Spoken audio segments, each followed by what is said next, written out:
tell you a history called Penjelajahan Samudra, dengan tujuan pembelajaran menganalisis latar belakang kedatangan bangsa Barat di Indonesia. Seperti itu. Oke. Terjadinya penjelajahan samudra oleh bangsa Barat untuk melakukan ekspedisi ke belahan bumi lain sejak abad ke-15 Masehi, termasuk sampai ke Nusantara atau wilayah Indonesia saat ini. Nah, zaman ini kemudian disebut dengan zaman penjelajahan samudra. Penjelajahan samudra ini juga sebenarnya dikenal sebagai era The Age of Discovery. Oke.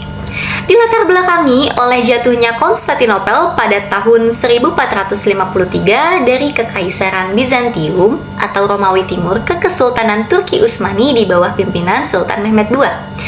Nah, penaklukan Konstantinopel ini ya dikenal sekarang nih sebagai Istanbul ini menjadi salah satu tonggak peristiwa penting yang mengubah sejarah peradaban manusia, yaitu penjelajahan bangsa-bangsa Barat. Peristiwa ini menyebabkan terputusnya jalur perdagangan utama Eropa dengan Asia, terutama rempah-rempah. Nah, ini dia nih, sehingga harga rempah-rempah di Eropa itu pada saat itu melambung tinggi. Akibatnya, bangsa Eropa termotivasi untuk mencari jalur perdagangan alternatif dari sumber rempah-rempahnya langsung nih. Itu tuh juga mendorong penjelajahan samudra dan pencarian wilayah-wilayah baru. Penjelajahan samudra ini juga sebenarnya didorong dengan adanya kemajuan ilmu pengetahuan dan ilmu teknologi, seperti adanya teori heliosentrisme, yaitu teori yang menyatakan bahwa matahari merupakan pusat dari sistem tata surya dan bumi bergerak mengelilinginya dalam orbit berbentuk lingkaran. Selain itu, penemuan kompas, teropong, dan peta ini juga menjadi salah satu faktor pendorong adanya penjelajahan samudra. Penjelajahan samudra oleh orang-orang bangsa Barat ini kemudian menjadi cikal bakal terjadinya kolonialisme dan imperialisme di beberapa wilayah Asia, termasuk di Nusantara atau yang saat ini dikenal sebagai negara Indonesia. Selanjutnya ya, kita masuk ke materi penjelajahan samudra oleh bangsa Eropa yang diawali dengan penjelajahan Portugis. Penjelajahan Portugis oleh Bartolomeu Dias pada tahun 1487. Pelayaran Bartolomeu Dias ini adalah ekspedisi Portugis yang dimana berhasil menemukan rute laut mengelilingi Afrika yang mengarah ke penemuan Tanjung Harapan. Dias ini meninggalkan Lisabon untuk mencari jalan dagang baru ke Asia, tetapi terpaksa kembali karena awak kapal menolak melanjutkan perjalanan meski ia menemukan Tanjung Harapan. Dalam perjalanan pulang ini penemuan ini membuka jalur laut ke Asia dan menjadi kemenangan maritim besar yang membangkitkan optimisme warga Portugis sebagai pelopor pelayaran dunia. Selanjutnya ini dilanjutkan oleh Vasco da Gama pada tahun 1497 yang dimana ekspedisi ini dimulai pada bulan Juli dari pelabuhan Lisabon. Gitu teman-teman. Nah, selanjutnya rombongan kapal itu berusaha mencari wilayah sumber rempah-rempah di Nusantara lewat rute penjelajahan samudra bangsa Portugis yang pernah dilalui Bartolomeu Dias. Nama terakhir merupakan penjelajahan Portugis yang berhasil mencapai ujung paling selatan benua Afrika dan singgah di Tanjung Harapan. Rombongan kapal yang dipimpin oleh Vasco da Gama mengawali penjelajahannya dengan menunjukkan kawasan yang kini menjadi wilayah Afrika Selatan itu. Di Tanjung Harapan, Vasco da Gama menyewa pelaut bangsa yang pernah berlayar ke Asia Timur jauh untuk menjadi penunjukan.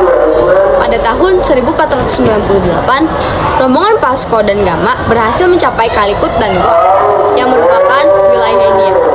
Vasco da Gama kemudian tinggal di India karena mengira daerah tersebut adalah Hindia Timur, negeri penghasil rempah.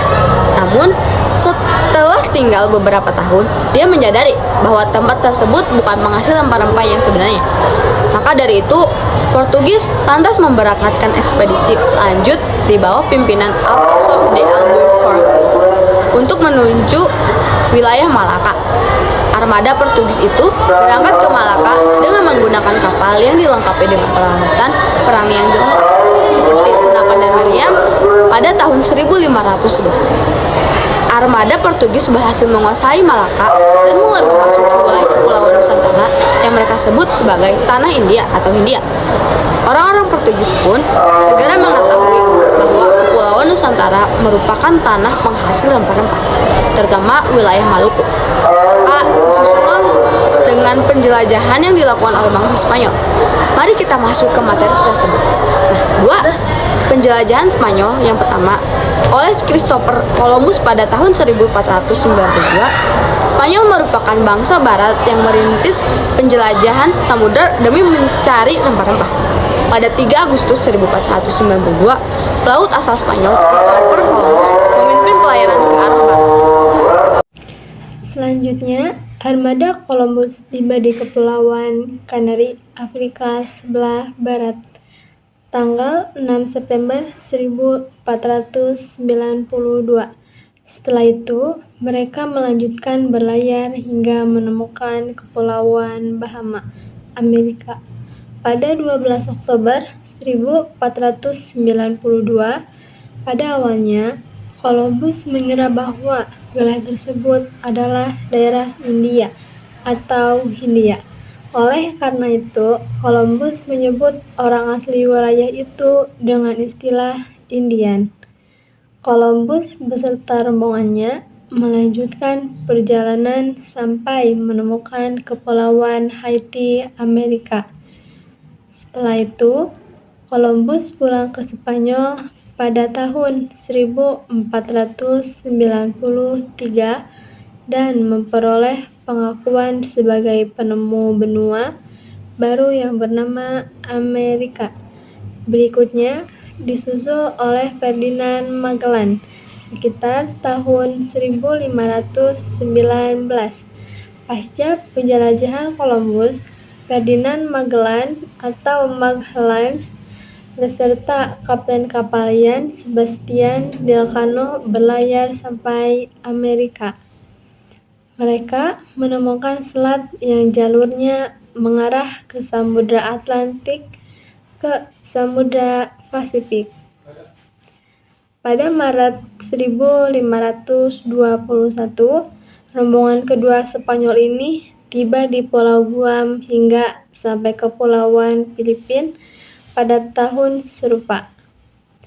Mengutip Philippine Historical Review 1972, terjadi konflik dengan penduduk setempat Filipina yang menewaskan Magellan.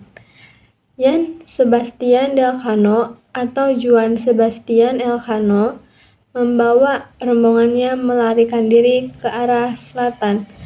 Awal kedatangan Spanyol ke Indonesia bisa siswa lihat dari tibanya kapal di Kepulauan Maluku, yaitu kawasan timur Nusantara penghasil rempah-rempah. Sementara penjelajahan yang dilakukan oleh bangsa Inggris. Selanjutnya, yang ketiga ada penjelajahan Inggris oleh Franz Drake pada tahun 1579.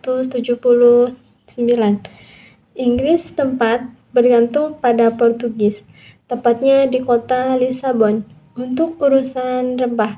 Namun, karena konflik dengan Portugis dalam perang 80 tahun, pasokan rempah Inggris jadi terhambat.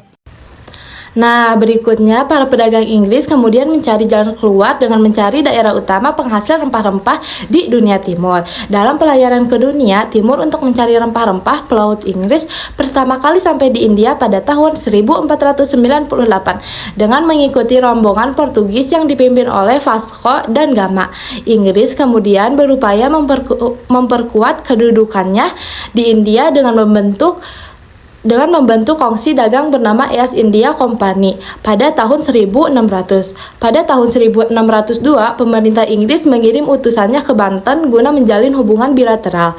Rombongan Inggris yang sampai ke Banten di tahun 1602 dipimpin oleh Sir James Lancaster. Sultan Banten kemudian memberi izin kepada Inggris untuk mendirikan sebuah kantor dengan dagang di daerah Banten. Selain itu, Inggris Selain itu, Inggris juga berhasil mendirikan beberapa kantor dagang di daerah lainnya seperti Ambon, Makassar, Jepara, dan Jayakarta pada tahun 1604. Penjelajahan bangsa Inggris ke Nusantara atau Hindia Timur yang paling awal dilakukan salah satunya oleh rombongan yang berada di bawah komando Francis Drake.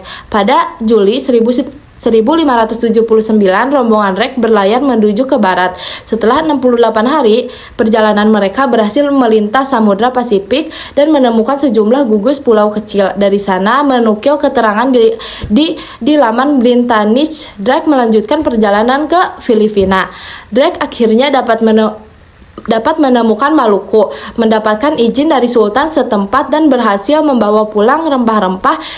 Dia kembali berlayar menuju Inggris lewat Tanjung Harapan atau Afrika Selatan. Keberhasilan Drake menemukan Maluku dan membeli rempah-rempah dari sana membuat Inggris mulai menaruh perhatian terhadap perdagangan di Asia Tenggara dan Asia Timur. Berikutnya ada materi yang dimulai dari latar belakang penjelajahan samudera yang dilakukan oleh bangsa Belanda.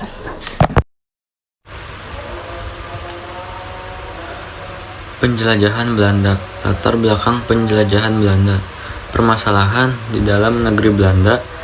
Pada akhir abad ke-16, Belanda saat itu dikenal sebagai provinsi-provinsi bersatu, berada dalam konflik besar dengan Spanyol, yang dikenal sebagai Perang 80 tahun, 1568 sampai 1648. Perang antara Belanda dan Spanyol untuk memerdekakan diri dari kekuasaan kerajaan Spanyol. Spanyol yang menguasai Portugal pada 1580 melarang Belanda berdagang di Lisabon, pelabuhan utama untuk rempah-rempah dari Asia. Akibatnya, Belanda kehilangan akses langsung ke rempah-rempah dari timur, seperti lada, cengkeh, dan pala, yang sangat penting untuk perdagangan di Eropa. Rempah-rempah saat itu adalah komoditas bernilai tinggi di Eropa, karena blokade perdagangan oleh Spanyol dan Portugal. Belanda pun terdesak dan harus mencari jalur alternatif langsung ke sumber rempah-rempah di Asia, khususnya Kepulauan Nusantara, Indonesia. Untuk memutus ketergantungan pada Portugis, Belanda mulai melakukan eksplorasi sendiri. Ada penjelajahan samudra yang dilakukan oleh Cornelis de Houtman pada tahun 595 sampai 1597. Cornelis de Houtman memimpin ekspedisi pertama ke Nusantara dengan 4 kapal. Mereka berangkat dari Belanda pada 1595 dan tiba di Banten, Jawa Barat pada 1596. Hasil ekspedisi ini kurang sukses secara ekonomi karena konflik dengan penduduk lokal dan barang dagangan tidak banyak, tetapi membuka jalan bagi ekspedisi selanjutnya. Ekspedisi berikutnya dilakukan oleh Jacob Penneck pada tahun 1598 sampai 1600. Dipimpin oleh Jacob Penneck, ekspedisi ini jauh lebih sukses. Ia berhasil mencapai Kepulauan Maluku dan kembali ke Belanda dengan muatan rempah-rempah yang besar. Keberhasilan ini membuat para pedagang Belanda semakin antusias untuk mendirikan koneksi dagang di Asia. Keberhasilan ekspedisi ini membuat Belanda semakin aktif di Asia. Pada tahun 1602, Belanda mendirikan POC atau Perusahaan India Timur Belanda untuk monopoli perdagangan Asia. Terima kasih telah menonton video kami. Dari Topik Budaya.